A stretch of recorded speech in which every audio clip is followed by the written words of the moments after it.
Central Park 5. Today, we're going to tell a story so disturbing, so outrageous, that you'll have a hard time believing it's true. But it is. It's the real-life nightmare of 5 boys, yes, boys, who were thrown into the jaws of a justice system that wasn't interested in justice at all. This is the haunting true story of the Central Park 5, told in a way you've never heard before. Now picture this. It's April 19th, 1989, a cool spring night in New York City. Central Park is alive, runners jogging, couples strolling, laughter echoing from teenagers scattered around the park. It's a place of calm and energy. All at once, a patch of nature nestled in the heart of the biggest city in America. But on that night, something horrific happened. A woman, 28-year-old investment banker Trisha Maylee, went out for a jog, just like she did most nights.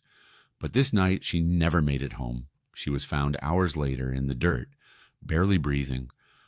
Her skull was fractured. She had been beaten almost to death, raped, and left naked in a shallow ravine.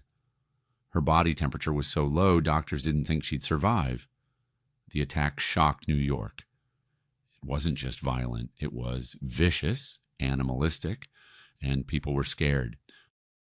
The city needed answers, fast. The NYPD launched a massive investigation.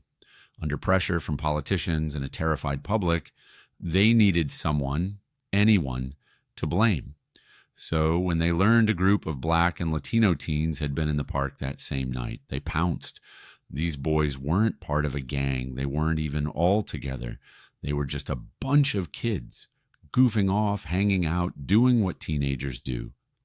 5 of those kids were arrested: 14-year-old Kevin Richardson, 14-year-old Raymond Santana, 15-year-old Antron McCrae, 15-year-old Yusuf Salam, and 16-year-old Corey Wise.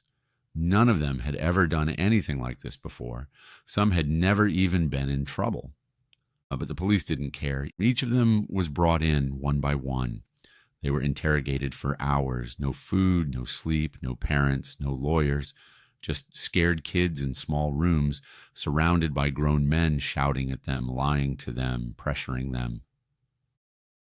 And slowly, one by one, they broke.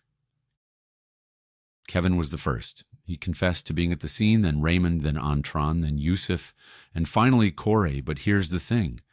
Their stories didn't match, not even close. One said they attacked the woman near a baseball field. Another said it was by the reservoir. One said someone held her legs. Another said he wasn't even there when it happened. They got names wrong. They described things that weren't in the park. Their timelines were completely off. Why? Because they were terrified. They thought that if they just said what the police wanted to hear, they could go home. But they didn't go home. They were charged with rape, attempted murder, robbery, assault, all of it.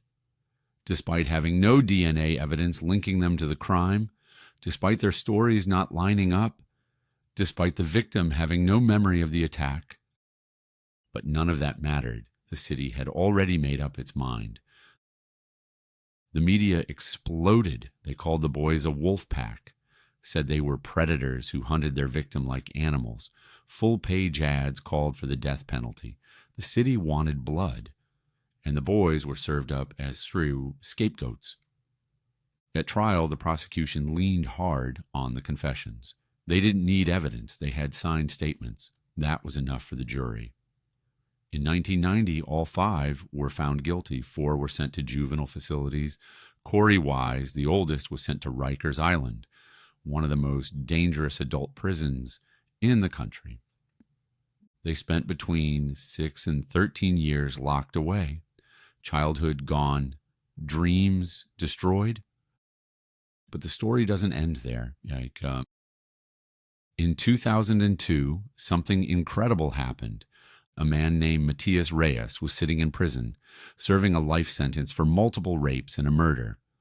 One day, he saw Corey Wise in the same facility, and something in him broke. He confessed. He said he and he alone had attacked Trisha Maylee. He gave exact details, things only the attacker could know.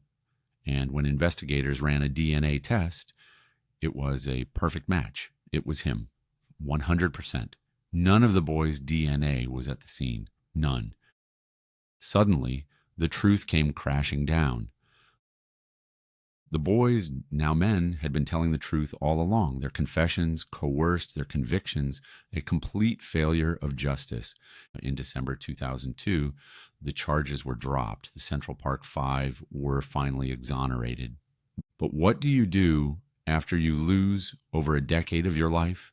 They had missed birthdays, graduations, holidays, first loves, jobs, opportunities, freedom. And even though they were free, the damage was already done. They were broken in ways the world couldn't see.